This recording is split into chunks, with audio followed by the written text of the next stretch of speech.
माऊली माऊलीच्या नामामध्ये काय ताकद आहे आणि त्या आध्यात्मिक जी काही शक्ती मिळते ह्या भावी पिढीला ह्याचं ज्ञान झालं पाहिजे, अवगत झालं पाहिजे की भेटी लागी जीवा लागलेसी असं पाहे रात्रंदिवस वाट तुझी. बोलावा विठ्ठल, पहावा विठ्ठल. आज आषाढी एकादशी. प्रत्येक भक्ताला वाटत असतं की विठ्ठलाचं दर्शन घ्यावं, पंढरपुरात जावं आणि अगदी डोळे भरून विठ्ठलाला पाहावं. मात्र आजकालच्या या धकाधकीच्या जीवनात प्रत्येकाला हे शक्य नसतं. म्हणूनच थेट मुंबईमध्ये भव्य अशा वारीचं आयोजन या ठिकाणी करण्यात आलेलं आहे. कान्हेरीतील सह्याद्री नगरातील हे दृश्य आहे, आपण या ठिकाणी पाहू शकतो. अगदी सगळेच वारकरी मोठ्या उत्साहामध्ये यामध्ये सहभागी झालेले आहेत. आपण इथल्या स्थानिकांकडून जाणून घेऊया नेमकी काय संकल्पना आहे. आज सह्याद्री नगर मध्ये जणू काही पंढरीच अवतरली आहे.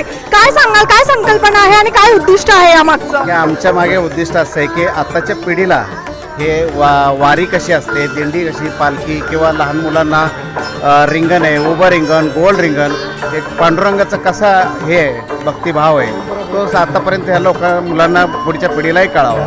त्यामुळे इथे हे सगळं भरवलं जातं. काय भावना आहेत एकंदरीत आज आपण या ठिकाणी पाहू शकतो. चिमुकल्यांपासून ते अगदी वयस्कर आजी आजोबांपर्यंत सगळेच या वारीमध्ये मोठ्या उत्साहाने सहभागी झालेले आहेत. एकंदरीत काय भावना आहेत? मी जसं आता आमच्या सहकारी सकपाळ साहेबांनी सांगितलं की भेटी लागी जीवा लागलेसी असं पाहे रात्रंदिवस वाट तुझी. इथे प्रत्येकाला पांडुरंगाच्या भेटीची आस लागलेली आहे.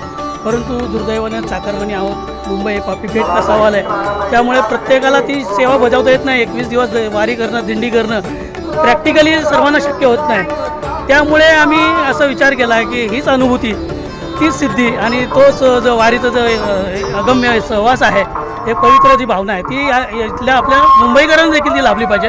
ह्या संकल्पनेतून आम्ही गेले कित्येक वर्ष ही दिंडी वारी करत होतो. परंतु थोडं आता त्याला आधुनिक स्वरूप आलेलं आहे की जसं तुम्ही बघता की आम्ही या वारीमधून जो आपल्या साधू संतांनी आपला जो एवढा अभिजात वारसा दिलेला आहे, सांस्कृतिक ठेवा आहे. जसं तुमचं मी एका याच्यामध्ये बघितलं होतं की ही पवित्र यात्रा आहे. ही फक्त दिंडी नाही, यात्रा आहे, पण पवित्र यात्रा आहे. तर ही पवित्र यात्रा पुन्हा चालू ठेवताना भावी पिढीला माझ्या सहकार्याने जसं सांगितलं की जी आपली भावी पिढी आहे त्यांना देखील हा जो आपला साधू संतांनी जो ठेवा आपल्याला ठेवलेला आहे, जो दिलेला आहे, तो वारसा त्यांच्याकडे हस्तांतरित करताना त्यांना हे सगळं कळलं पाहिजे कुठेतरी.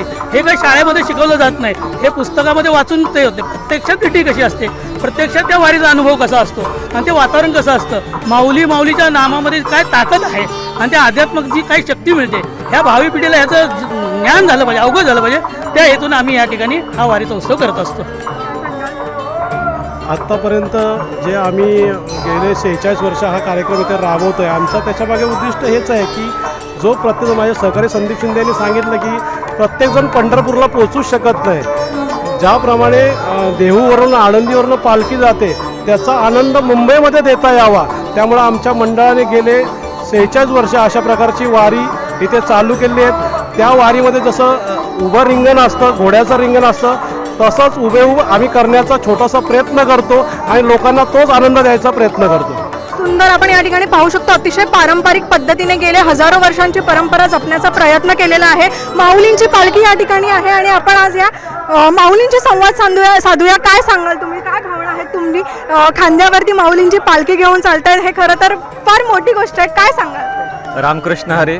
आज सह्याद्रीनगरमध्ये गेली जवळपास 40 वर्ष झालं इथे अखंड हरिनाम सप्ताह सुरू आहे सातत्यानं आणि त्यांच्याच पुढे माध्यमातून प्रगती मंडळ सह्याद्रीनगरच्या माध्यमातून दरवर्षी आषाढी एकादशीचा खूप मोठा सुंदर सोहळा इथं होतो आहे. जवळपास 10,000पेक्षा जास्त लोक इथं चारकोपानी परिसरातून येतात आणि आमचं हे सौभाग्य आहे की यासारख्या पवित्र भूमीमध्ये आमचा जन्म झाला आणि सेवा करण्याची, विठ्ठलाची सेवा करण्याची संधी आम्हाला उपलब्ध होती या माध्यमातून.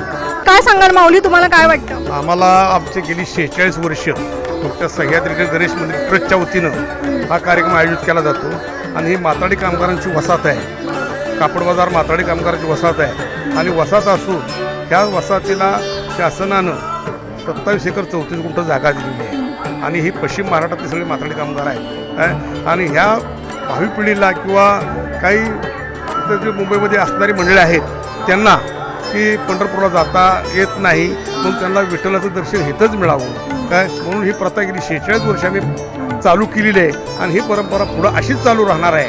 काय मुलांना भविष्यकाळात आता सांगितलं आमच्या मित्रांनी की भविष्यकाळात जी वेगळ्या पद्धतीनं जी मुलं वाया जातात त्यांना ह्यात जर थोडंसं हे झालं पाहिजे. तसं आमच्यामध्ये सप्ताह होतो, पारायण बी होतं. पारायण होतं, गणपतीचा कार्यक्रम होतो, नवरात्र उत्सव होतो. हे सगळे कार्यक्रम, हे जे धार्मिक कार्यक्रम आहेत ह्या नगरामध्ये सगळे केले जातात. काय पंढरपुरात जाऊन विठ्ठलाचं दर्शन घ्यायचं. सगळेजण म्हणतात पाऊले चालत ती पंढरीची वाट. मात्र आज आपण या ठिकाणी पाहू शकतो, ही जी सगळी लोक आहे, वारकरी मंडळी आहे, मोठ्या उत्साहाने यामध्ये सहभागी झालेले आहे आणि पुढच्या अनेक पिढ्यांना यांचं हेच सांगणं आहे की ही परंपरा हजारो वर्षांची अशीच्या अशी पुढे जाऊन जपली जावी. जर्नलिस्ट मानसी पिंगळे, साम टीव्ही न्यूज, मुंबई. देश विदेशातील प्रत्येक घडामोडींचे लाईव्ह अपडेट मिळवण्यासाठी आता साम टीव्हीच्या सर्व सोशल मीडिया प्लॅटफॉर्मला लाईक, फॉलो आणि सबस्क्राईब करा. तसंच सर्व नोटिफिकेशनसाठी बेल आयकॉन प्रेस करायला विसरू नका.